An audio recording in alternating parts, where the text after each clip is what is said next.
Estimados alumnos, reciban un cordial saludo de la Universidad de las Peruanas. De igual forma, a nombre mío, me voy a presentar con ustedes. Yo soy el docente que va a llevar a desarrollar el curso de Estructuras 4. Soy el ingeniero Luis Alberto Chávez Sotomayor, con la maestría en Gerencia de la Construcción Moderna. Bueno, y soy ingeniero civil de profesión. Eh, como ustedes ya están enterados, la forma como vamos a desarrollar el curso va a ser de una forma asincrónica. Nosotros vamos a grabar videos y ustedes lo van a revisar. Bueno, esta primera sesión de que corresponde a la primera semana, lo vamos a grabar el video en dos partes. Como es un poco extenso el tema, va a ser un poco tedioso ver el video continuo durante mucho tiempo, así que el video lo voy a grabar en dos sesiones, que corresponde a la primera semana de clases. Eh, Otra cosa que quería comentarles era el tema de la comunicación, ¿no? La comunicación con su docente va a ser a través del uso primero del correo que yo tengo como docente institucional, ¿no? Lo van a tener ustedes ahí en la información que tienen contenida dentro de su aula virtual, ¿no? Ahí hay varios archivos en los cuales ustedes van a disponer de la información del curso, del docente, ¿no?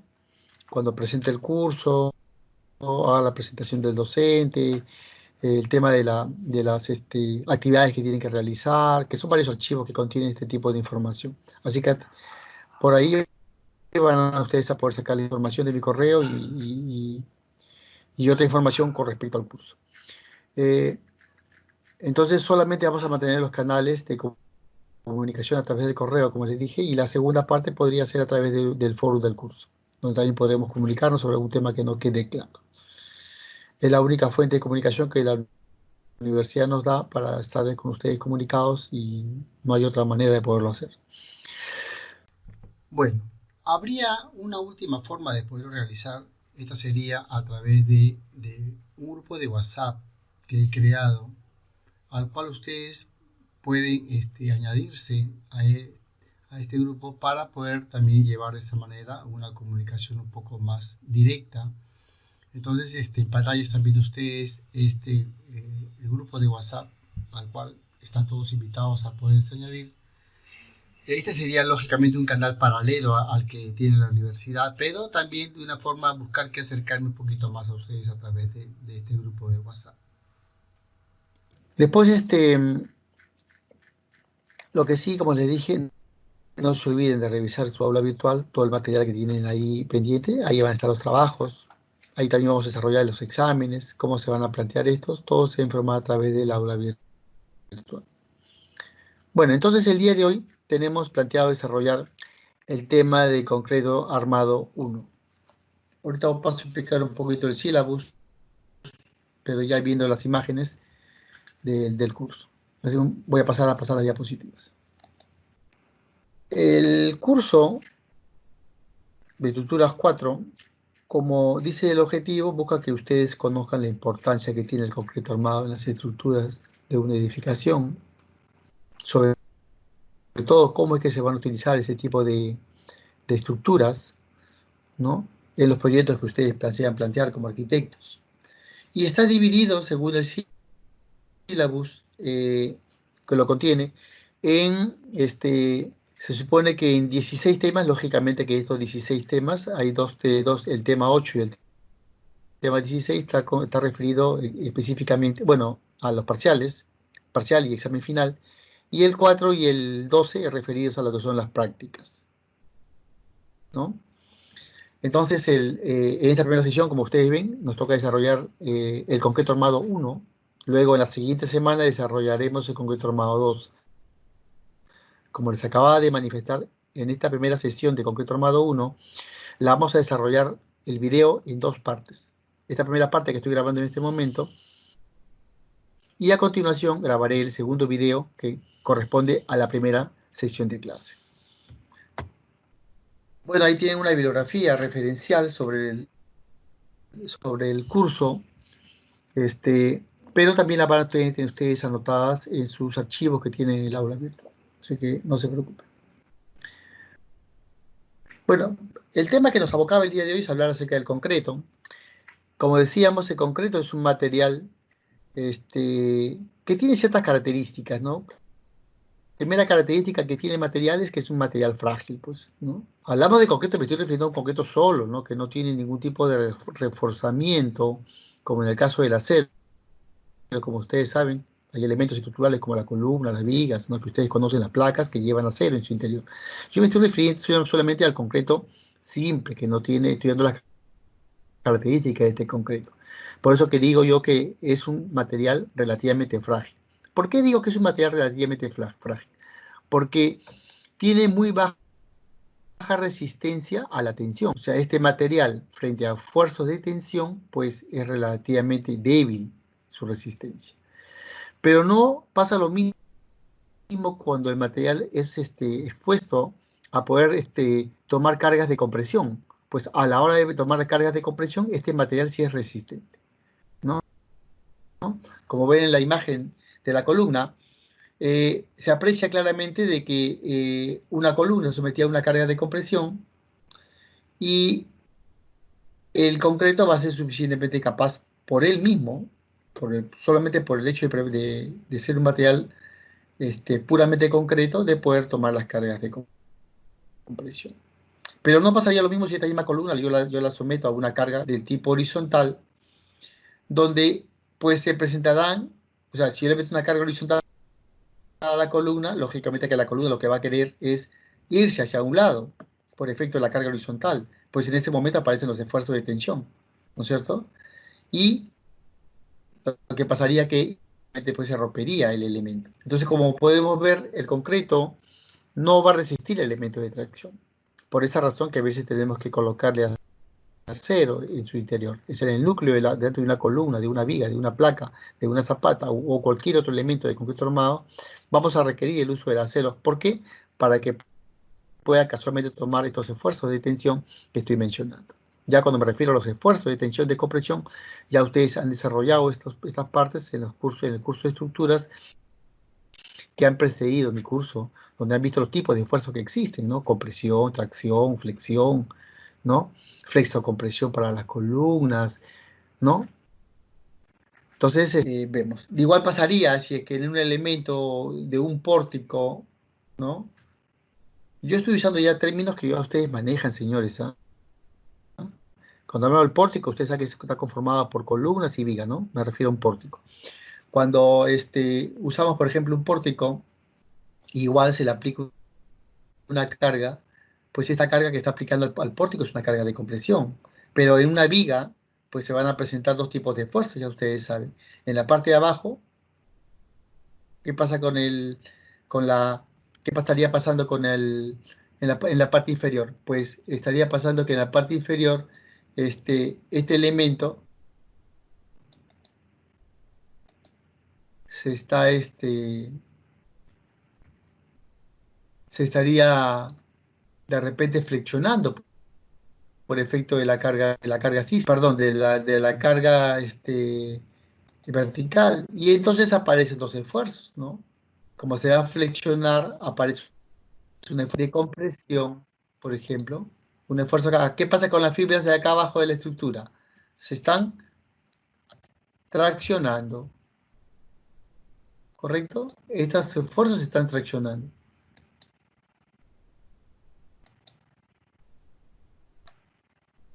Pero los esfuerzos que están en la parte superior del elemento de la viga, ¿qué pasaría ahí? Se estarían comprimiendo, ¿no? Entonces, como le digo, pues ahí claramente pueden ver ustedes que la parte inferior de la viga se está traccionando y la parte superior pues se comprime sus fibras. Entonces en la parte superior pues lógicamente que esta viga no necesitaría acero porque estamos diciendo que el concreto pues resiste esfuerzos de compresión, pero sí va a requerir acero en la parte inferior del elemento. ¿Por qué? Porque está expuesto a esfuerzos de tracción y el concreto, como estamos comentando, pues no soporta esfuerzos de tracción, ¿no? Es muy débil su resistencia a la tracción. Por eso que tenemos que colocar acero en las vigas para la parte de lo que corresponde a los esfuerzos de tracción. Pero también han visto ustedes seguramente que se coloca acero en la parte alta de la viga, que es la parte de la compresión. Se coloca acero ahí mayormente por el tema que tenemos que hacer un estribado a los elementos estructurales.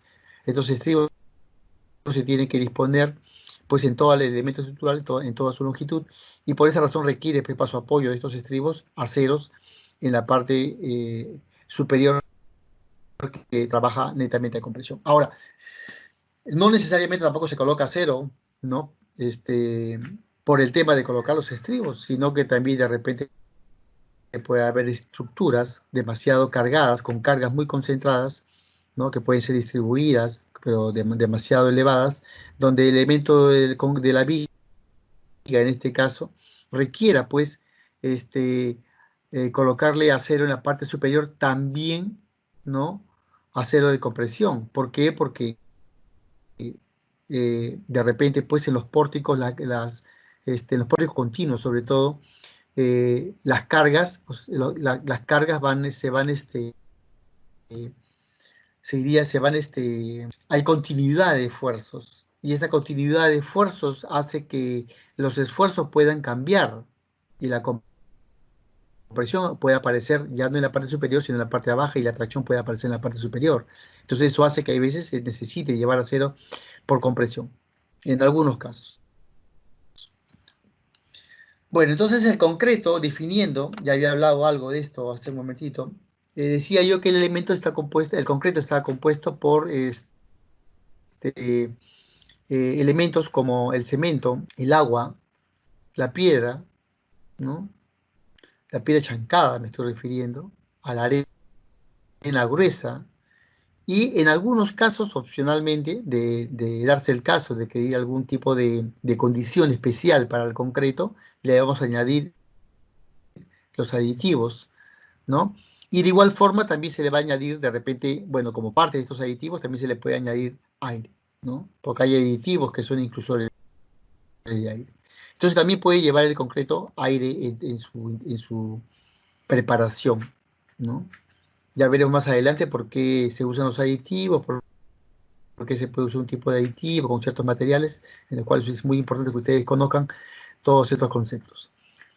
Bueno, entonces, ya hemos dicho, cemento, agua, piedra y opcionalmente aditivos, ¿no? Como ven, estos materiales en obra, en la imagen de inferior, ven ustedes que estos materiales se disponen de la siguiente forma en un proceso de vaciado, de llenado, ¿no? De concreto. Lógicamente que este es un trabajo eh, que están realizando los trabajadores en forma un poco artesanal, porque se está produciendo el concreto en forma manual, ¿no? Esto conlleva que haya que tener una atención muy cuidadosa sobre la forma, primero, cómo se dosifican los agregados y sobre la manipulación de los mismos. El concreto básicamente presenta dos tipos de estados. De repente alguno de ustedes ha tenido la oportunidad de ver la preparación del concreto. La primera estado que nosotros conocemos es como el estado fresco, ¿no? Es donde el concreto todavía no ha alcanzado su resistencia, se encuentra en un estado pastoso, plástico. Y luego tenemos el estado endurecido, donde el concreto ya alcanza una resistencia, ¿no? Para poder tomar cargas. Bueno, ¿qué características presenta su estado fresco? Presenta las características de ser, como les decía yo, un elemento plástico, pues, ¿no? Y esa característica de ser un elemento plástico lo que va a permitir es que nosotros podamos manipular el concreto, trasladarlo, ¿no? Así como se traslada, por ejemplo, con una carretilla, un buggy, a su ubicación, a su disposición, donde se encuentra ubicado el elemento a llenar, pues permite su traslado, no solamente con una carretilla, sino también puede ser con un mixer, ¿no? Ustedes saben que los mixer llevan, por ejemplo, estas mangueras por donde sale el concreto, pues si el concreto no presentara esta característica de ser plástico, pues el concreto no podría ser lanzado a través de bombas en los mixers y ser trasladado a través de estas mangueras. Entonces esta característica que presenta el concreto fresco es muy importante. También tenemos otra característica a tomar en cuenta dentro del estado fresco que comentaba, que es el que sea moldeable. El concreto presenta esta característica y tiene una importancia, porque el ser moldeable el concreto pero va a permitir que el concreto pueda adquirir primeramente las formas que nosotros deseemos, porque nosotros podemos tener un encofrado de repente de una columna circular, de repente de un canal de regadío, o algún otro elemento que presente una característica diferente a lo que es una sección rectangular, cuadrada. Entonces el concreto, como está en su material fresco todavía, puede adquirir la forma, ¿no es cierto?, volumétrica que estamos nosotros queriendo alcanzar. Entonces es una ventaja que presenta su estado fresco, que es moldeable, que permite que tú puedas encofrar una forma de un elemento estructural y lograr alcanzar esa volumetría que tú estás deseando obtener. Luego tenemos el estado endurecido, que es la contraparte del estado fresco. Hablamos ya cuando el concreto ha alcanzado una resistencia capaz de poder tomar cargas, y casualmente, pues lo que yo le digo, ¿no? Como característica principal que tiene el concreto, pues es la resistencia, ¿no? Y también vamos a tener, tiene otra resistencia importante que es la de ser un aislante.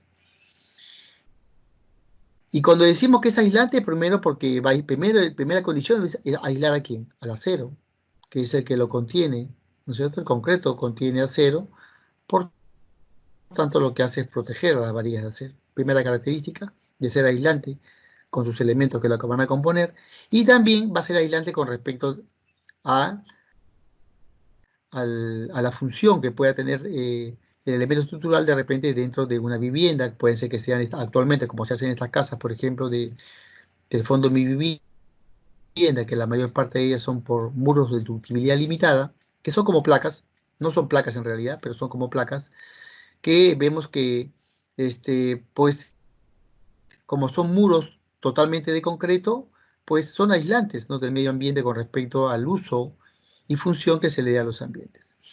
Otra propiedad que tiene el estado endurecido es el ser durable. Y cuando nos referimos a que el concreto es durable, me estoy refiriendo a que el concreto en el tiempo pues mejora sus condiciones de resistencia. Y por tanto el concreto no sufre un desgaste rápidamente. O sea, unos elementos de concreto de edificaciones pueden durar 40 años, ¿no? Tranquilamente, y el concreto no tiene ninguna acción, lógicamente, siempre y cuando pues, no esté expuesto a elementos extraños como los azufres o algún tipo de soluciones alcalinas que puedan dañar el concreto. Y pues si es que el concreto no sufre estos ataques, el concreto es durable. Entonces, en su estado fresco, como le decíamos, que el concreto presentaba la característica de ser plástico, y cuando me refería también a una característica de ser plástico, esto puede ser verificable tranquilamente en obra. ¿Cómo lo vamos a verificar? Esta característica del concreto, de la plasticidad que presenta, pues en obra se puede controlar, medir esto, porque la plasticidad prácticamente se le va a dar el agua. El agua, que es un componente del concreto, es el que le va a otorgar al concreto la plasticidad. No con esto quiere decir que nosotros debemos agregar agua en volúmenes inadecuados. El agua es un elemento que se tiene que agregar en las proporciones que corresponden al tipo de concreto que estemos elaborando. Todos los concretos no requieren la misma cantidad de agua. O sea, cada concreto va a requerir una cantidad de agua. Entonces, bueno, una forma de poder ver que el concreto tiene esta característica de ser un concreto plástico es el uso del cono de Abrams. En obra se puede usar este cono para medir la plasticidad, ¿no? En la imagen ustedes pueden apreciar el concreto, primeramente cómo se realiza la prueba del cono de Abrams, que está bajo la norma técnico peruana, la 339-035, que pertenece a la STM C143, donde se aprecia el cono que está acá ubicado. Voy a retroceder un poquito para hacer un cuadrito, porque si no, de repente no lo ven. el cono que está ubicado en este extremo, y que pues ese cono que está ubicado dentro del rectángulo rojo, pues permite, ¿no? Es un cono, como ven, es un cono, así como los conos que ustedes ven cuando un carro se malogra y pone un cono en la vía pública para que los carros se desvíen. Bueno, es igual, es un cono, solamente que no termina en punta, sino que es un tronco de pirámide, pero en forma de cono, ¿no es cierto? La imagen del cono la tienen claramente ubicada acá en el cono. ¿Cómo es este cono? Bueno, es un cono de acero, ¿no?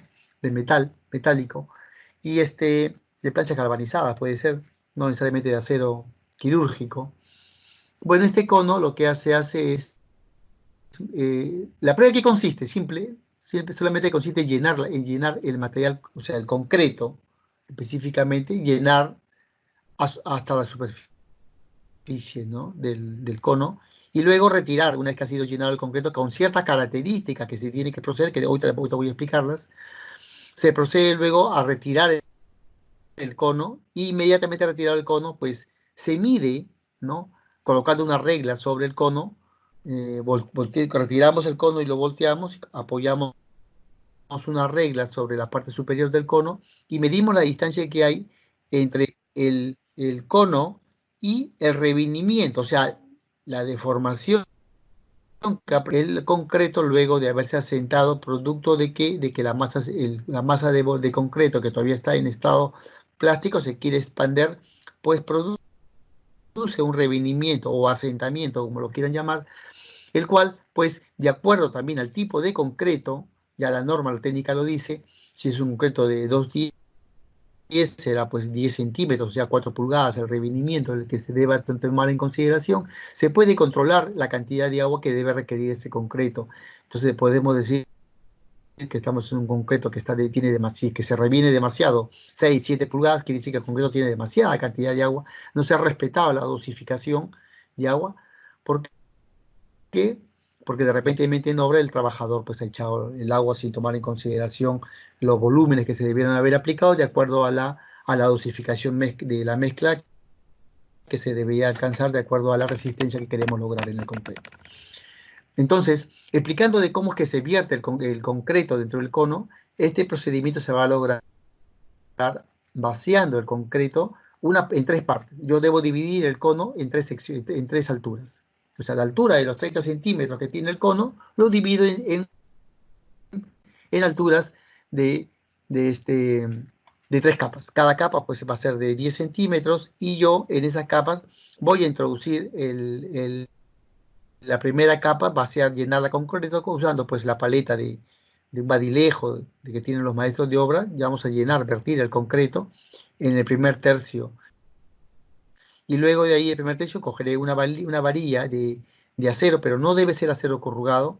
Este acero debe ser un acero liso, o sea, debo yo tener en obra como ingeniero, como arquitecto, debe haber en obra el cono de Abrams, y debe haber en obra un pedazo de varilla de 60 centímetros de acero redondo liso, que no tenga las corrugaciones que lleva la varilla de acero tradicional, normal, que usamos en obra.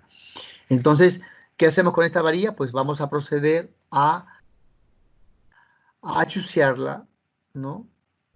Con golpes, o sea, no golpes, perdón, introduciendo y sacando la varilla continuamente, y por un término de más o menos unas 25 veces, ¿de acuerdo? Entonces, retiro la varilla inmediatamente y procedo nuevamente a vertir el segundo tercio de concreto sobre el cono de Abrams. Una vez que alcancé la altura deseada, pues otra vez introduzco la varilla de acero, pero procurando no irme hasta el fondo de la primera capa. Solamente puedo tocar ligeramente la altura de la primera capa, ¿de acuerdo? Y otra vez hago el mismo conteo del chuceado que voy a realizar el cono de Abrams. Culminado las 25 chuceadas que voy a hacer sobre la segunda capa, procedo a hacer la última capa, que es el último tercio del cono, en el cual voy a hacer el mismo procedimiento. Introduzco la varilla de acero lisa de diámetro 5 octavos, no se olviden, y pues otra vez procedo a hacer el vaciado, perdón, el colocado de la varilla y el chuseado correspondiente, 25 veces chuseo, y retiro nuevamente la varilla. Inmediatamente retirada la varilla, lógicamente que he verificado que de repente con el chuseado la altura del concreto ha bajado, porque las partículas se han reacomodado y el concreto lo que tiende es a sentarse un poquito. Entonces, ¿qué procedo? A rellenar con la paleta del bailejo, vuelvo a rellenar lo poquito que me falte y luego con la misma varilla enraso la superficie, buscando que quede completamente al nivel del cono. Logrado esto, inmediatamente procedo a agarrar de las dos orejas que lleva el cilindro. Este cono lleva dos orejitas, como las ven en la imagen, pues levanto de las dos orejitas el cono y procedía lógicamente a voltear el cono, como les dije, y a colocar una regla sobre él para poder medir el asentamiento que va a llevar este. Es la prueba que permite determinar esta característica importante que es la plasticidad del concreto, porque el concreto tampoco por buscar la plasticidad no puedo echarle la cantidad de agua que yo desee. El otro tema que era la forma de los moldeados, que ya le había explicado yo en el caso de los encofrados, pero por ejemplo en la imagen inferior se puede apreciar la imagen de una viga que se está realizando, ¿no? Curva, ¿no? Se está haciendo un elemento curvo acá, pues si el concreto no presentase esta característica, ese concreto plástico, un concreto que presenta un estado primero fresco, no podría lograr conseguir este tipo de elementos estructurales. Bueno, entonces esa característica de que sea el concreto moldeable, yo les comentaba hace un momento que lo que permite que yo pueda trasladar el concreto. Le dije yo que podía ser a través de un mixer, a través de una carretilla o algo, de repente a través de otro dispositivo, como ustedes ven en la imagen, donde también se pueden vaciar concretos con esos dispositivos que permiten traer pues, 1 metro cúbico de concreto que es levantado mediante una grúa, ¿no? Y poder vaciar vaciado de losa, vaciado de zapata o cualquier otro elemento de gran dimensión. Bueno, entonces el otro estado que comentaba yo también es el estado endurecido del concreto. En el estado endurecido del concreto, en este estado yo les comentaba hace un momento que hablaba prácticamente de lo que es la resistencia del concreto. En este momento, esa resistencia del concreto la va a alcanzar ¿cuándo? A los 28 días. El concreto alcanza su máxima resistencia porque del concreto a los 28 días. Entonces es ahí donde yo debería comprobar si verdaderamente he alcanzado la resistencia que me exige el proyecto. El proyecto me puede exigir un concreto resistencia 320 para mis elementos estructurales de repente de columnas, y en obra se debe verificar que ese concreto que yo he preparado en obra o que he mandado a comprar a través de esas empresas que nos venden el concreto ya listo, como ¿no? que ustedes conocen, no voy a dar nombre para no hacer publicidad, pues habría que verificar si realmente el concreto que nos están vendiendo o el concreto que estoy preparando en obra realmente alcanza la resistencia que yo he deseado obtener. Entonces, a los 28 días que el concreto ya alcanzó su máxima resistencia, yo debía haber previsto el mismo día del vaciado haber obtenido una muestra de este concreto. ¿Cómo obtengo la muestra de concreto? Pues a través de la norma técnica peruana, la 339-033, que me permite poder obtener un cilindro, o sea, una muestra representativa del concreto que he usado para ese elemento, en el cual, a través de este concreto, yo pueda, pues, registrar la fecha en la cual yo he obtenido la muestra, apuntar la fecha, apuntar el elemento estructural sobre el cual estoy obteniendo la muestra en la superficie del concreto cuando ya fue enrasado, antes de que, o sea, después que llené la superficie de concreto, lo que espero un rato que ore la superficie. Una vez que ore la superficie, agarro pues un clavito o agarro otro elemento y le hago la marcación señalizando el elemento estructural del cual estoy obteniendo la muestra, la fecha en la que he obtenido la muestra, para poder luego, cuando yo tenga que hacer la medición, ¿no? En el laboratorio, identificar la muestra a qué elemento estructural corresponde. Entonces, ¿cómo procedo yo a obtener esta muestra? Pues de la misma forma que hice con el cono de Aaron, también voy a dividir el cilindro en tres partes, ¿no?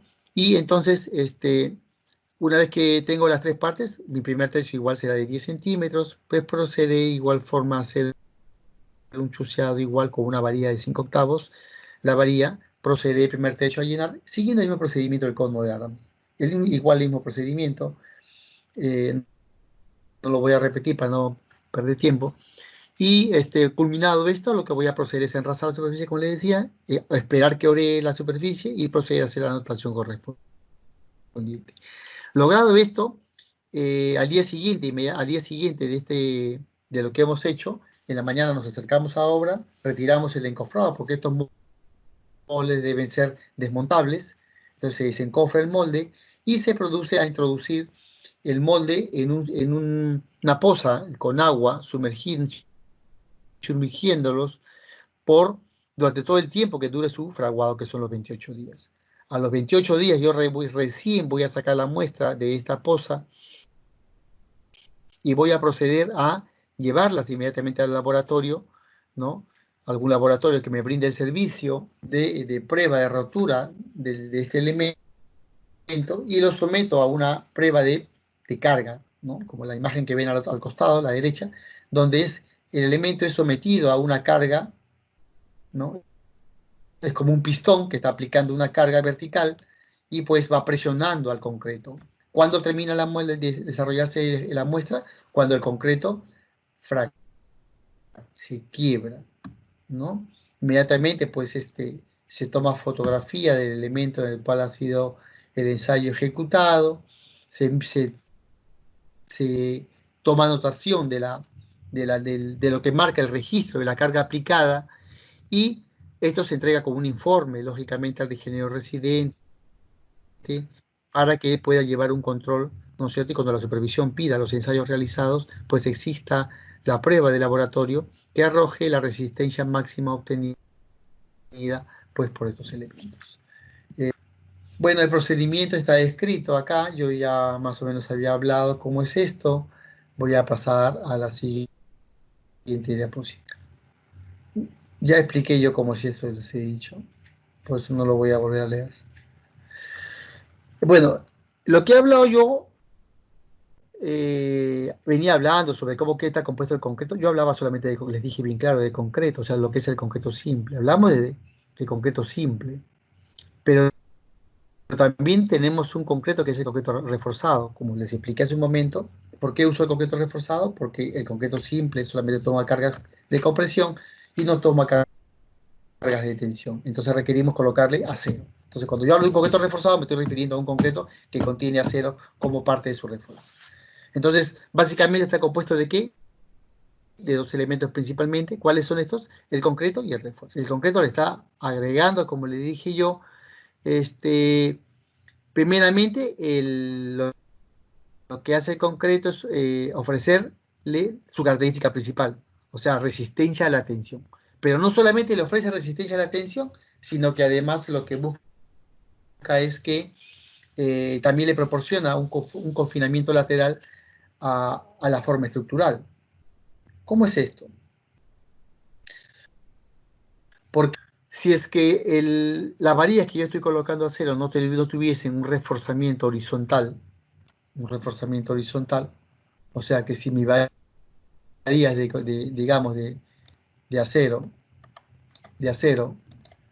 no tuviesen un reforzamiento horizontal, esta es la varilla de columna, como que estoy hablando, pues no tuviese un elemento, ¿no es cierto? Y este elemento que es conocido como estribo, pues no estuviese colocado dentro de este elemento, pues ¿qué pasaría si es que no estuviese colocado estos estribos? Cuando yo aplique una carga de columna acá, ¿qué pasaría con mis varillas de acero? Seguramente que mi varilla de acero, pues lo que va a hacer es se va a ensanchar, ¿no? O sea, se va a pandir, ¿Y por qué se pandea? Pues por acción de la carga, ¿no? Entonces, ¿qué pasaría con la varilla de acero, como decía yo? Pues se pandea. Y al pandearse la varilla de acero, ¿qué es lo que va a hacer? Pues supongamos que la pared de concreto hubiese estado por acá, la pared de concreto estoy hablando, eh, pues entonces esa pared de concreto seguramente que ya se hubiera fallado, porque se hubiera agrietado, ¿no? Toda esta zona que está acá, donde el acero quiere salir de la forma del concreto, pues seguramente que lo que va a hacer la varilla de acero es romper el recubrimiento que tiene la armadura de acero, o sea, va a romper. Entonces, por eso es que dice que también lo que produce es un confinamiento lateral de la forma estructural. O sea, este caso va a ayudar este acero. Pero en este caso no el acero longitudinal, sino el acero transversal, que se conoce como estribos.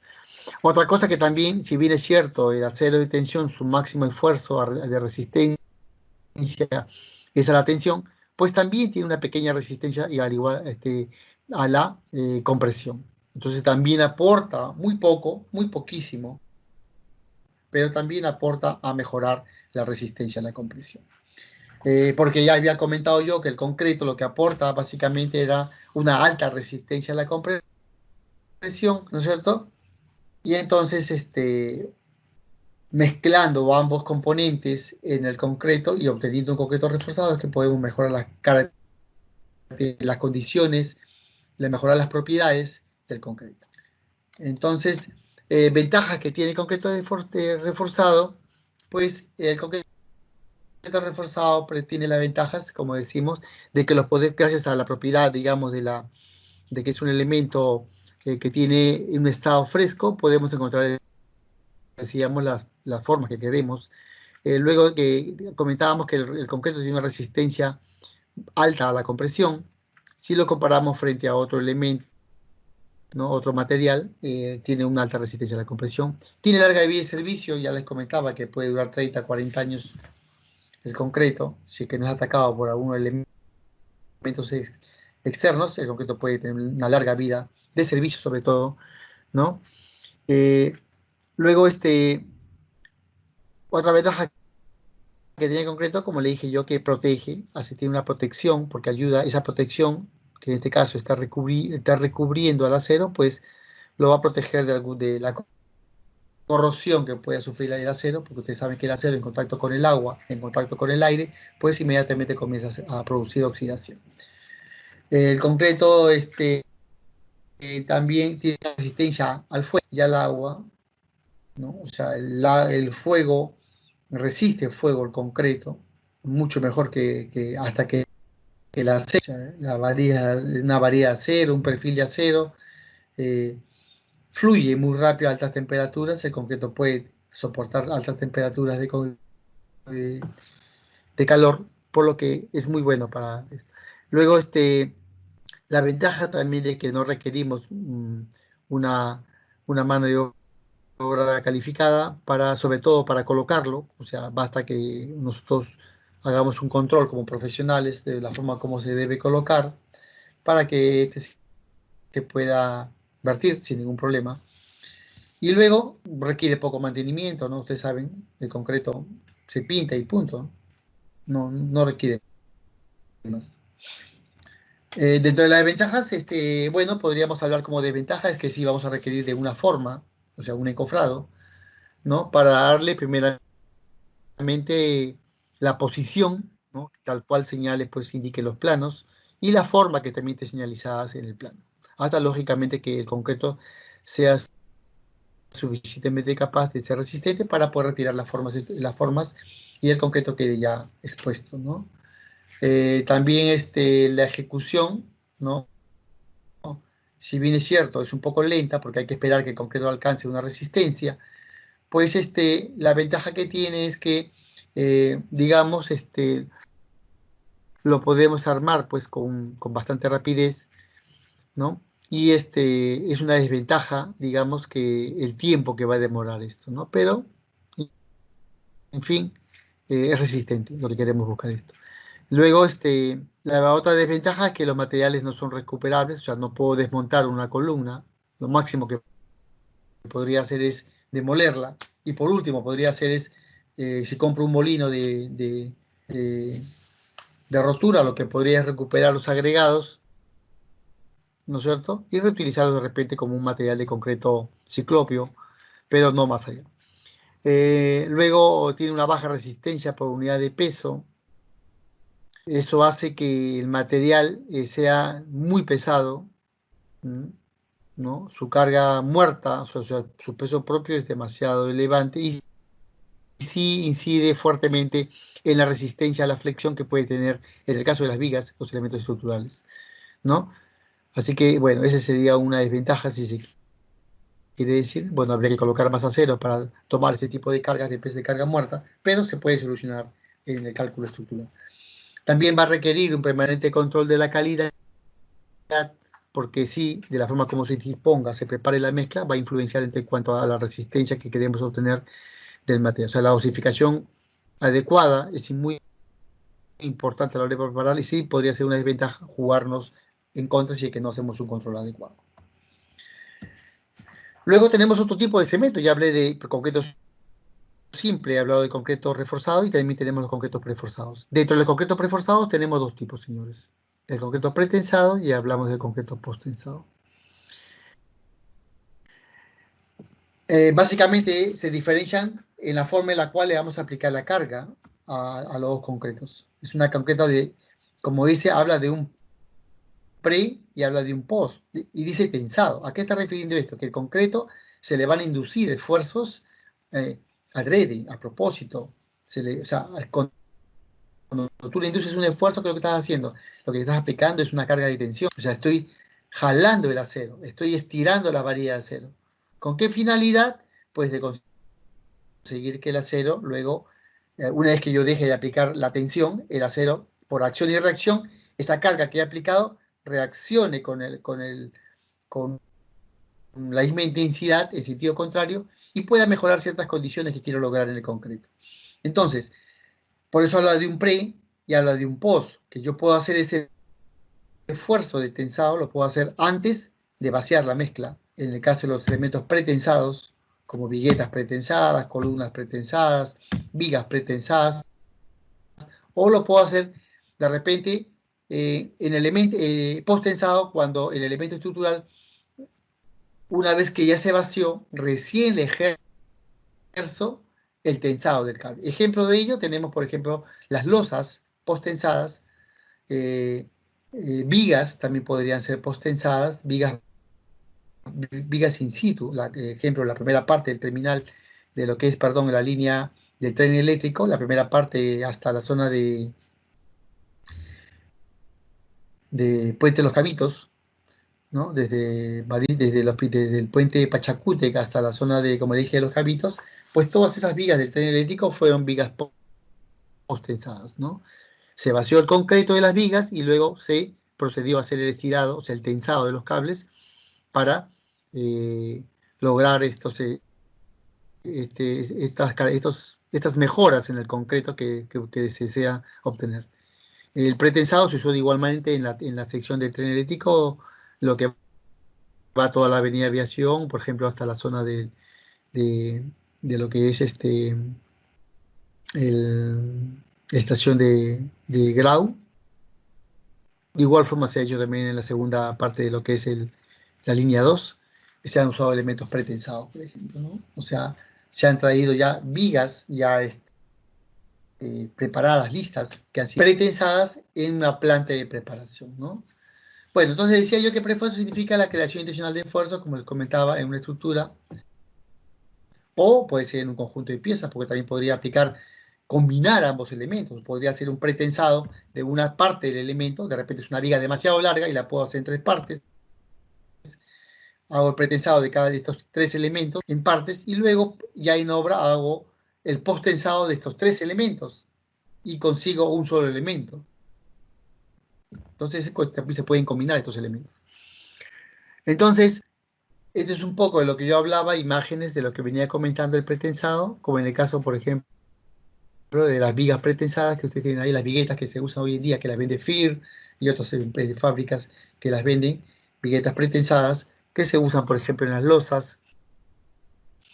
O también yo decía el concreto de las losas postensadas, como ustedes pueden ver acá, que hay una losa de concreto, ¿no? Seguramente que esta losa tiene gran luz, tiene una alta sobrecarga a resistir, pues esta casualmente característica de inducir esfuerzos lo que va a permitir es que el elemento estructural pueda tomar mayor tipo de cargas, pueda soportar también ser usado para elementos de grandes luces, como en el caso, por ejemplo, de auditorios, salones de gran longitud, donde podamos tener elementos estructurales con un menor peralte, ¿no?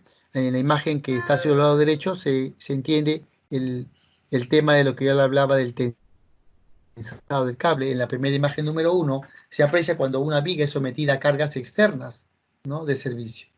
¿Qué va a pasar con la carga externa de servicio? Lo que vamos a lograr es que la viga, en la vista 2, que se ve que la viga se deforma, producto de qué? De la carga, ¿no? Entonces, para que se tomen estos esfuerzos que hacemos, le colocamos un acero. Este acero, ¿qué hace? Que se coloque en la parte de abajo de la viga, está tomando los esfuerzos de tensión, como yo le decía.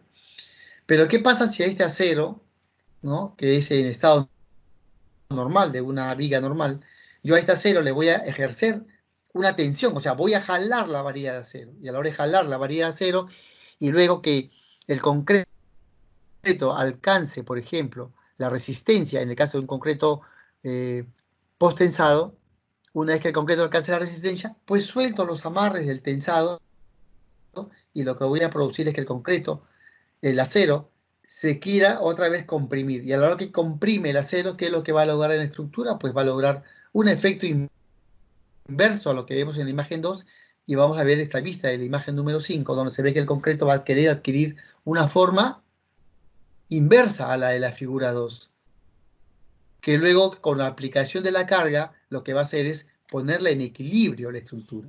Esto se ve claramente cuando hablamos digamos, de un puente, ¿no? Y las losas de los puentes se hacen, por ejemplo, con concreto post-tensado. O sea, el momento más crítico de la losa de concreto post-tensado se presenta cuando el concreto no tiene ninguna carga, porque se presenta como la imagen número 5, donde el concreto, ¿qué está haciendo? El esfuerzo está procurando, está incidiendo que los esfuerzos este caso de tensión se estén yendo hacia la parte superior, y podría hasta colapsar la estructura. Más bien queremos que el puente cargue peso, inmediatamente que pasen vehículos, para que el puente, pues esa carga ayude que el puente recupere su estado de equilibrio, ¿no? Entonces, esta es una explicación de cómo es que se trabaja esto. Y acá, bueno, vemos cómo es esto del pretensado, como yo le decía, en el caso de los elementos estructurales que se preparan en planta, porque esto no se hace en obras, se hace en planta, en una fábrica, ¿no? Donde pues se quiere preparar, por ejemplo, una vigueta pretensada, lo que hacen es en una gran banda, coloca pues la, la forma, primeramente, en la cual el concreto se va a vaciar, ¿no?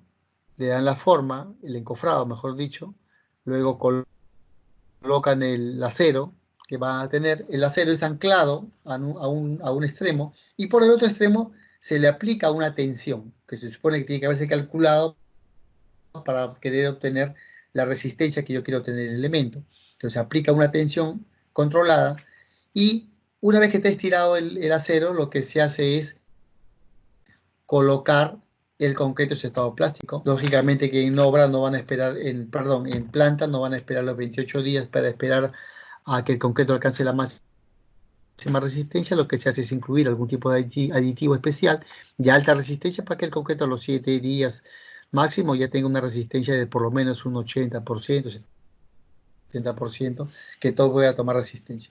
Entonces, logrado ese tiempo que se ha logrado obtener con el uso de repente de algún aditivo, es que se procede a hacer el retiro del gato hidráulico, y por tanto el acero lo que va a querer es retomar su forma original, y se procede a lo que explicaba en la gráfica anterior, que los esfuerzos, la carga del acero se va en sentido contrario y se produce un momento inverso a lo que es en un estado de flexión normal cuando no se trabaja con un concreto pretensado. Vemos acá la imagen del post-tensado, es igualito. Lo que se hace acá es colocar, antes de su vaciado, colocar el acero, pero en el caso del acero se coloca en un ducto.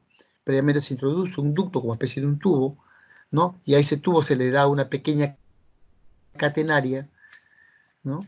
Y luego sobre el tubo se introduce el acero que se va a tensar, y lo que hacemos es, como es post-tensado, lo que voy a hacer yo es que primero yo voy a vaciar concreto.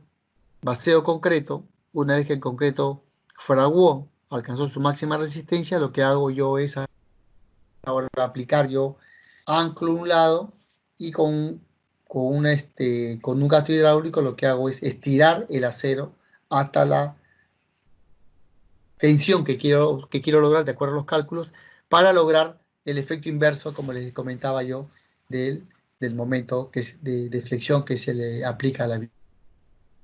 Bueno, explicado eso, ya les expliqué qué cosa es cada uno. Cuando ustedes escuchen hablar ya van a poder entender rápidamente qué es un concreto estructural, perdón, qué es un concreto simple, un concreto reforzado, y qué es un concreto post-tensado, perdón, un concreto tensado, que puede ser post-tensado o pretensado. Bueno, hablemos un poquito sobre las formas también, porque hay varios tipos de formas. Hay las estructuras planas, ¿no? Dentro de las formas estructurales. También tenemos a las estructuras superficiales y estamos recordando un poquito porque ustedes lo han visto en estructuras 2, donde se tocan estos temas sobre las formas estructurales, ¿no? Y así que estoy solamente haciendo un repaso muy rápido. Entonces, tenemos las tres formas principales que hay de estructura. Dentro de ellas tenemos las estructuras planas, que eran todas aquellas que están conformadas por barras específicamente, ¿no? Y sobre todas ellas actúa, pues, por lo general en un mismo plano, y pues se usa para coberturas, puentes y una serie de usos que ya ustedes han visto en sus cursos de estructuras 2. Luego tenemos las superficiales, que son estructuras que lo que hacen es trasladar la carga hacia los elementos de ¿no? Puede tener varias formas, pueden ser curvas, pueden ser planas, inclinadas, ¿no? Esas estructuras sí pueden ser estructuras que hablamos, estructuras de concreto armado, ¿no? Y bueno, habrá que de repente tener un control del peso de la estructura, de repente usar algunos materiales que tengan pesos, densidades bajas, a fin de que la estructura, como habíamos comentado, el concreto es un elemento muy pesado, ¿no? Hablamos que el peso específico concreto está en el orden de los 2400, pero de repente usando otros materiales podemos lograr concretos livianos y podemos lograr estas formas estructurales. Tenemos las estructuras espaciales que habíamos comentado, que es muy parecida a las estructuras planas, solamente que en este caso es espacial porque va a trabajar pues en sus tres ejes, o sea, hay un volumen ahí integrado, donde la ventaja que tiene este sistema es que todas las barras toman esfuerzos, y que si una de las barras, si por algún motivo se dañara, se malograra, no fuese capaz de tomar esfuerzo, pues no pone en riesgo la capacidad estructural de resistencia que tiene este tipo de estructuras, porque las otras barras van a tomar los esfuerzos inmediatamente que deja de tomar la otra barra. Bueno, entonces, entendiendo un poquito qué son las estructuras, nos referimos nosotros, cuando hablamos qué son las estructuras, me estoy refiriendo a las estructuras, son elementos básicamente constructivos. Una estructura está compuesta por elementos constructivos. ¿Qué tipo de elementos constructivos? Bueno, si hablamos de estructuras de concreto armado, los elementos que la componen, ¿quién viene siendo? Viene siendo la columna, las vigas, las placas, las losas de entrepiso, ¿no? Las zapatas, o sea, son los elementos constructivos que vamos a tener, que ellos unidos pueden formar, pues, una estructura, ¿no? Dispuestos de tal forma, se supone que como respuesta al planteamiento arquitectónico, pues, son el esqueleto de esta forma arquitectónica, pues, son capaces, primero de que, porque su misión principal va a ser la de soportar cargas. Entonces, ahora, estas cargas que va a soportar la estructura, pues se puede clasificar de dos formas. Las cargas estáticas, por un lado, y las cargas dinámicas, ¿de acuerdo? Entonces, vamos a ver. Aprovechemos la imagen, porque antes de pasar a explicar cada una de estas cargas, vamos a aprovechar la imagen. Vemos, por ejemplo, ahí que se explican, en este caso, los tipos de cargas que hay acá, ¿no? Hay cargas, por ejemplo, que son específicamente para lo que es uso de nieve, por ejemplo, cargas de sismo, cargas de viento, cargas que son para la cubierta, pero que van a depender del uso que tengan, o sea, la función que tengan. Ustedes cuando diseñan arquitectónicamente, ustedes hablan de una función. ¿Cuál es la función? Pues que una vivienda, oficinas, va a ser un hotel, ¿no es cierto? Va a ser un auditorio. Entonces, estamos hablando nosotros de ¿qué? De un uso. Entonces, bueno, ese para hablar un poquito de esto. Vamos a hablar de las cargas que hablábamos, decíamos, de las cargas estáticas y las cargas dinámicas. Pero antes voy a hablarles acerca de lo que aporta, ¿no es cierto? La estructura, ¿qué es lo que está aportando la estructura principalmente? Disculpen que parece que esa lámina se movió. ¿Qué aporta la estructura? La armadura, ¿qué le aporta a la estructura? Básicamente le aporta tres cosas, ¿no? Uno, la estabilidad, ¿no? La resistencia y la deformación limitada. Cuando hablo de que le aporta estabilidad, ¿por qué hablo que le aporta estabilidad? Porque lo que le está aportando la estructura, ¿no? Le está aportando inicialmente es equilibrio. Lo que le está aportando es equilibrio. O sea, esa estructura debe ser, por eso decimos estabilidad, porque lo que decimos que es suficientemente capaz de poderse tener un equilibrio, ¿no? Por eso que por ahí creo que dice en la diapositiva que dice que cumple con las condiciones de la estática.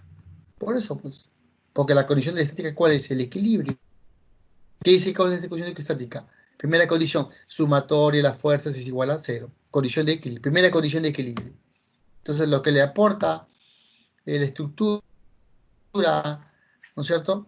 Lo que está haciendo es darle ese equilibrio, ¿no? Lógicamente hay que ver cómo le damos el equilibrio, pues, ¿no? Primero será pues conectando correctamente cada uno de sus elementos, o sea, buscando que cada elemento se encuentre completamente conectados, ¿no? Que sean rígidos los nudos de unión entre columna y viga, que la unión de zapata con columna sea completamente monolítica, para que no permita que la estructura pues genere algún tipo de esfuerzo y pierda la condición de equilibrio, ¿no? Porque rompe la condición de equilibrio. Otra cosa que tenemos es que el aporte es la resistencia. Y cuando nos hablamos de resistencia, a lo que me estoy refiriendo es la resistencia de sus elementos estructurales. Y aquí tiene una relación directa con la carga que veníamos comentando. Porque la carga que hablábamos de una carga muerta, una carga permanente, una carga dinámica, ¿no? Pues estas cargas lo que van a hacer es, ¿a quién trasladan estas cargas? Pues la están trasladando a los elementos estructurales. Entonces la resistencia del elemento estructural lo que está dependiendo es del tipo de carga a la cual va a estar sometida. ¿Por qué el elemento estructural depende de la carga? Porque cuando la carga se aplica al elemento estructural, lo que va a hacer internamente el elemento va a sufrir esfuerzos internos. Ya ustedes los han visto, estos esfuerzos internos, ¿cuáles son? En estructuras 1, ¿no? ¿Esfuerzos de qué? De tracción, de compresión, de flexocompresión, torsión, cortes y selladuras, ¿no es cierto? Entonces, estos esfuerzos internos que se van a producir en las estructuras, casualmente lo que puede producir a que pierda resistencia. O sea, se supone que en este caso concreto específicamente, tiene una cierta resistencia interna propia del material. Se supone que esta resistencia interna que tiene el material, que es propia del material, no se vea superada por la resistencia que va a recibir, que le va a proporcionar la carga. O sea, la carga, el material tiene una resistencia propia, como concreto, una resistencia máxima a la compresión, una resistencia máxima a la tensión, ¿no? Pero la carga aplicada a la estructura genera una resistencia interna. Se supone que esa resistencia, esa tensión interna que se va a producir en la estructura, pues no debe superar a la tensión máxima admisible que puede tener el elemento estructural. Otra situación que aporta, ¿no es cierto?, las estructuras es el tema de la deformación limitada. Y cuando hablamos de la deformación limitada, tiene que ver mucho con también la estabilidad, ¿no? Porque decíamos que la estabilidad tiene que ver con la conectividad de sus elementos estructurales, que sean completamente monolíticos. Pero por más que pueden estar monolíticos, también pueden tener una cierta deformabilidad, porque producto de una carga de repente horizontal, una carga sísmica, por ejemplo, podemos hacer que el pórtico se pueda desplazar de un extremo, muy probablemente, al otro, pero muy ligeramente, ¿no? Esto está claramente señalizado en la norma de 0,30, cuáles son las derivas, ¿no?, que se deben producir los entrepisos. Y entonces, eso también lo han hablado en estructuras 3, ¿ah? Pues señores, lo que yo estoy hablando, comentando, son palabras que ustedes deben de conocer de lo que han visto en los cursos que han llevado.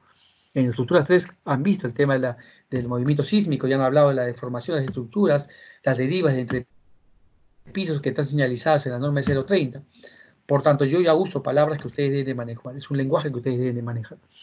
Entonces, estas derivas que están señalizadas en la norma de 0,30, pues deben ser controladas. O sea, son las máximas permisibles. Entonces, lo que habla es que la estructura, pues, debe ser suficientemente capaz de poder, estas deformaciones, no superar esos valores máximos que están señalizados en la norma. Entonces, las cargas que comentábamos nosotros, que son las cargas dinámicas, estas cargas de servicio, se van a transmitir a la estructura como veíamos, ¿no? Porque se trasladan estas cargas, se van a trasladar a los elementos estructurales de los que están compuestos, primero entre pisos, vigas, columnas, zapatas, ¿no? Se van transmitiendo. Entonces, ¿cómo es que se transmiten? El entrepiso, ¿no? El entrepiso, pues es este piso, digamos que sea un entrepiso de concreto armado, que vamos a ver más adelante cuando veamos losas, los tipos de losas que hay, digamos que sea pues una losa de un solo sentido, la que estoy poniendo como ejemplo, pues si es un solo sentido, se supone que la losa se va a apoyar, como en la imagen que está en la parte superior, pues la carga se va a trasladar en el sentido, digamos, en un solo, ¿no? En un solo sentido. Entonces, como se traslada en ese sentido, la carga, debida a la carga, como decimos en este caso, la carga muerta, ¿no? La carga viva, pues se está trasladando hacia la viga 1, por ejemplo, ¿no? Entonces la viga 1 recibe la carga en este caso de la losa, y la viga 1 lo que va a hacer es trasladar inmediatamente la carga, ¿no? Acá ven en el esfuerzo, en la imagen 2 también se ve claramente el traslado de la carga de la losa, que traslada la carga sobre la viga 1. Y la viga 1 inmediatamente se apoya sobre ¿dónde? Se va a apoyar sobre sobre una columna 1, una columna 2. Inmediatamente traslada la carga a estos dos elementos. Se supone que esa carga está repartida, mitad a mitad, si en caso que fuese una sola carga. Si es una carga distribuida, pues igual, redistribuirá sus esfuerzos y transmitirá una carga sobre las columnas.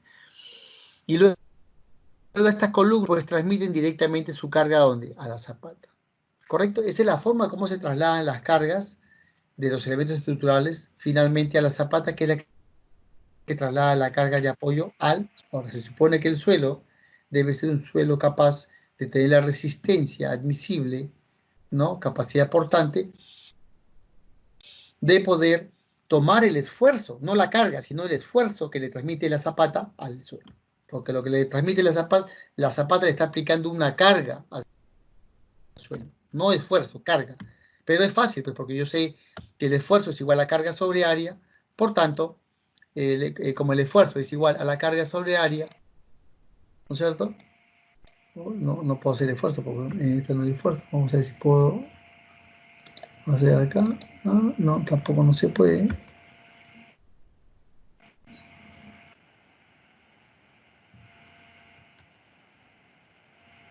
Esfuerzo, no hay este es lo que puedo dibujar, así. El esfuerzo es igual, dije,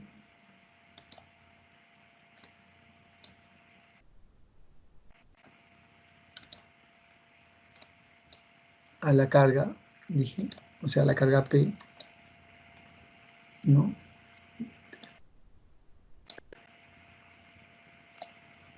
Es un problema diseñar hacia larga distancia. Mm, mm, mm.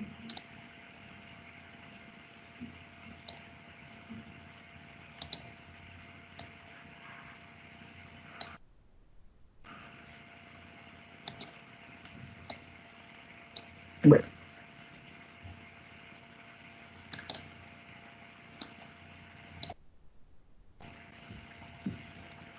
por fin terminé.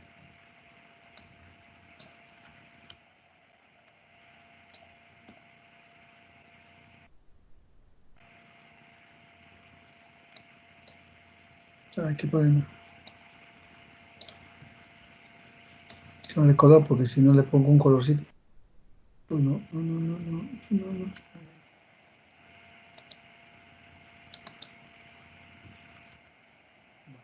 ¿Qué es esto? Lo borramos. Esta mitad de más. Ya. Entonces yo decía, en este caso, el esfuerzo es igual a la carga sobre área, entonces lo que le está transmitiendo es carga, como decíamos yo, la zapata al suelo. Bueno, habrá que calcular, tengo la carga, conozco el área de la zapata, puedo conocer el esfuerzo que le transmite al suelo. Correcto, es un despejar nada más. Tengo la carga P, ya lo vamos a ver cuando veamos zapatas. Tengo la carga P que transmite la zapata, la columna, la zapata. Tengo el área de la zapata, por tanto puedo conocer cuánto vale el esfuerzo y comparar con la resistencia que tiene el suelo. ¿De acuerdo? Bueno, veamos. ¿Cuántos tipos de cargas decíamos nosotros que existían? Habían dos tipos de cargas. Nosotros, las cargas estáticas y las cargas dinámicas. ¿No? Cuando hablo de las cargas estáticas me estoy refiriendo básicamente a dos cargas, ¿no es cierto? ¿Cuáles pueden ser estas cargas? Pues puede ser las cargas permanentes, ¿no? Y las cargas vivas. Cuando hablo de la carga permanente me estoy refiriendo básicamente a las cargas a la carga muerta. Y cuando hablo de la carga viva me estoy refiriendo a la carga de servicio, o sea, a la sobrecarga a la que algo va a estar expuesta la estructura, ¿no? Entonces, les voy a leer lo que dice la primera parte, de lo que la definición de que es una carga estática dice: se aplican lentamente sobre estructura, lo cual hace que se originen esfuerzos y deformaciones que alcanzan sus valores máximos en conjunto con la carga máxima. ¿Se dan cuenta? Que originen esfuerzos internos. O sea, estas cargas que yo hablaba hace un momento, lo que hacen es originar esfuerzos internos, y decían, ¿no? Que van a ser de compresión, tracción, flexocompresión, ¿no? Entonces, o flexión pura, ¿no? Eso es lo que está trasladando la carga. Y también, de igual forma, va a generar deformaciones, como yo le decía. Bueno, entonces, estas cargas muertas, hablamos del peso propio, del propio elemento estructural. O sea, esa carga muerta, ese del propio elemento estructural. Y la carga viva, estamos hablando de la carga de función, o sea, ¿para qué es? ¿Es un teatro, un auditorio, un colegio, ¿no? El reglamento, la norma E020, que es la que habla sobre cargas, habla sobre las sobrecargas, ¿no? Que se originan, dependiendo del uso de las edificaciones. Bueno, y cuando hablamos de las cargas dinámicas, nos estamos refiriendo básicamente a las cargas. Dice que tienen una magnitud, dirección y sentido, pueden variar rápidamente con el tiempo, por lo que los esfuerzos de desplazamiento que originan sobre la estructura también pueden cambiar con el tiempo. Lógico, como en el caso del sismo, por ejemplo. El sismo no siempre está presente, pero puede aparecer en cualquier... Nosotros vivimos, ¿no es cierto?, en una zona altamente sísmica.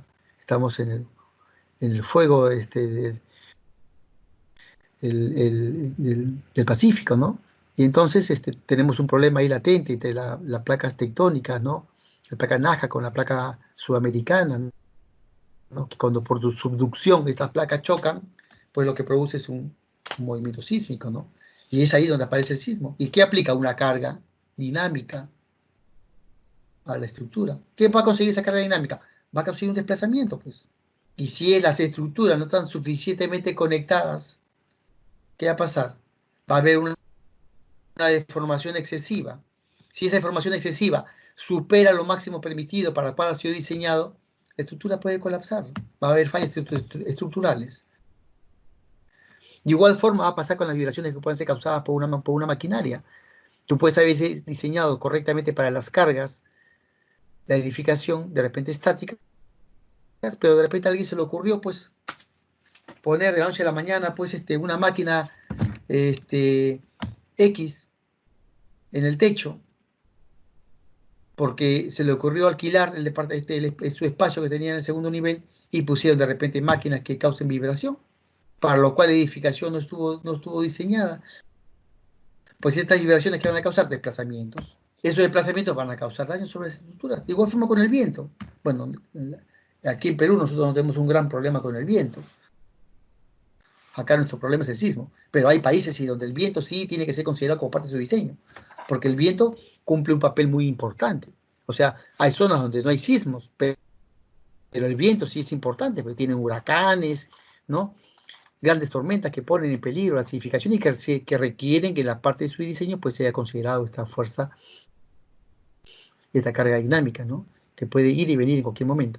De igual forma las cargas impulsivas, ¿no? También pueden aparecer en cualquier momento. Bueno, ahí explicaba lo que venía comentando yo, las cargas estáticas.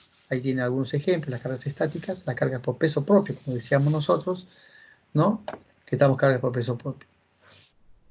Son las cargas muertas que van a ejercer el peso propio de las columnas, el peso propio de las vigas. Son propias, pues. Ahí van a quedar, esa carga no se mueve, ¿no? ¿De acuerdo? Las cargas estáticas, hablábamos, que son las cargas vivas. En el caso de un puente, pues un vehículo, un tren que pase, no se queda, está pasando. Por tanto, se trata de una carga viva, es una sobrecarga. También tenemos, en este caso, pero también hay carga muerta, sí hay carga muerta, pero la carga muerta ¿de quién? Del propio elemento, del mismo, la losa del puente, de la viga. O sea, estamos hablando que hay cargas muertas y cargas vivas. Luego tenemos también, digamos, en el caso de una edificación, igual forma, ¿no? Una carga viva. ¿Quiénes son? Quienes van a evitar esta edificación, pues. ¿Para qué será? Para oficina. Bueno, pues la carga de oficina, pues, ¿no? La carga que la cual va a estar expuesta. La carga de nieve. Bueno, de repente hay una carga viva, pues, cuando llueve, hace nevada, puede haber una carga viva. Las cargas dinámicas, también productos de qué habíamos dicho, de las maquinarias, ¿no? De la vibración que pueda ocasionar un motor estacionario que esté trabajando sobre una superficie, produce una sobrecarga. No solamente en un entrepiso, también en un primer piso, ¿no? Porque por último la carga de vibración también la va a tomar ¿quién? La va a sentir la zapata, la losa de cimentación. Entonces, puede ocasionar un daño a las estructuras. El viento, como le dije, también, ¿no? Nosotros en Perú no tenemos este problema, pero sí, pues, tiene que ser considerable. Bueno, de repente en la estructura de concreto no tanto aquí en Perú, pero de repente sí, el viento puede ser considerado, por ejemplo, en el diseño de las estructuras que son de madera, que son de acera, porque pueden producir problemas de sotamiento, barlovento, ¿no? Que hay que tomar en cuenta para evitar el problema que puede existir en ese tipo de estructuras. Las cargas dinámicas, como decía yo, la carga de sismo, que para nosotros es la más importante, la carga de sismo, ¿no? Nuestro país está ubicado en una zona altamente sísmica, y esta carga sí es muy importante. Esta carga sísmica lo que va a hacer es desplazar, ¿no es cierto?, los centros de masa, los centros de rigidez, los mueven de una manera y puede ser que se pierda la inercia, ¿no?, de la estructura. Entonces la idea es que la estructura se mantenga siempre en equilibrio y se puede romper este equilibrio a consecuencia, casualmente, de las fuerzas sísmicas. Las cargas impulsivas, que pueden ser cargas de impacto debido a una explosión, digamos, ¿no? Un balón de gas, no sé, pues una explosión cualquiera que puede existir en una vivienda, en un comercio, donde esta carga expansiva, esa onda expansiva, que puede ser de repente muy similar a la de una carga sísmica, pues a veces no ha sido diseñada para sufrir ese tipo de onda, y entonces la estructura podría colapsar. Como le decía yo, el reglamento de la norma S020 contiene pues todo lo que son las cargas estáticas, ¿no? Hay un cuadro que nos habla sobre las cargas estáticas mínimas que debe soportar las cargas, y en la norma S030 vas a encontrar las cargas que son de servicio, ¿de acuerdo? Las cargas de servicio, que son las cargas a las cuales está... Cuando estoy hablando de las cargas estáticas, antes que me olvide, estamos hablando de su peso propio. ¿Cómo tengo yo el peso propio de un elemento? Se supone que un elemento tiene un peso propio, ¿sí o no? ¿Ah? ¿Sí o no? Tiene un peso propio. ¿Y cómo calculo, cómo conozco el peso propio de un elemento? Para eso que tengo que saber. Tendría que saber yo una formulita, ¿no? Tendría yo que saber que el peso propio de un elemento es igual a quién. Me salió mal, pero es peso específico. Es igual a quién. Es igual. Peso específico es igual a quién. Al peso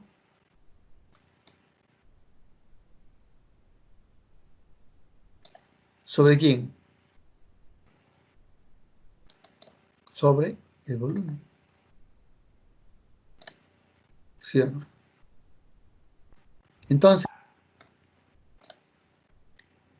yo tengo que, si el peso específico es igual al peso sobre volumen, pues yo tengo que el peso específico lo voy a sacar de acá, pues la norma es 0,20. Ahí están los pesos específicos de todos los materiales. Corcho, madera, acero, concreto simple, concreto liviano, ¿no? Todos los materiales. Entonces tienen un peso específico. Por tanto, si ya conozco el peso específico, conozco el volumen, en el caso de una columna, yo conozco el peso específico concreto, 2400. Su volumen lo conozco su sección, su sección de la columna lo conozco, largo, ancho, altura. Puedo conocer su volumen. Entonces multiplico volumen por peso específico. ¿Y qué tengo? El peso de estructura. ¿Estamos? La carga muerta. Ya salió la carga muerta. Así de sencillo. Tomen nota, por favor. Peso específico es igual a peso sobre volumen. Con eso puedo calcular el peso el peso muerto de un elemento estructural. Bueno, de la carga, la carga que hablábamos, sísmicas, ¿no es cierto? Que básicamente tiene que ver con las cargas de servicio, por ejemplo, que van a actuar, la vamos a encontrar en la norma E030. Ahí vamos a encontrar la carga de servicio para cualquier tipo de edificación. Por ahí creo que les he puesto, me parece, más abajo. Cuando es para una vivienda, cuando es para un edificio de viviendas multifamiliar, cuando son pues para un teatro o para un auditorio, bueno, van a encontrar ahí las cargas. Entonces, estas cargas las van a encontrar en la norma de 0,30. De igual manera van a encontrar también las cargas la carga última también en la norma 030, cuando se amplifican las cargas últimas de diseño, que van a poder ustedes ahí ver que la carga última de diseño, por ejemplo, es igual a 1.4 de la carga muerta más 1.7 de la carga viva, ¿no? Que es la carga última de diseño, pues se obtiene casualmente de la norma de 0.30, donde están indicadas lo que acabo de comentar. Bueno, entonces, ahí está lo que les comentaba, cuál es la carga de servicio para los cuales la edificación puede estar expuesta, dependiendo del tipo de edificación que tengamos. Estaba esto contemplado en la norma de cargas, le decía yo, así que ahí pueden revisar. Y señores, acá voy a dar por finalizado la presentación de la primera parte de la sesión 1. He dicho yo al inicio del video de que esta sesión 1 la voy a dividir en 2 videos. Así que esta primera parte es la que ustedes van a revisar. Terminan de revisar este primer video y continuamente revisan el video 2. Y con eso daríamos por concluido la sesión número 1 de esta primera semana. Gracias con ustedes y estamos ya ahorita mismo empezando el segundo video.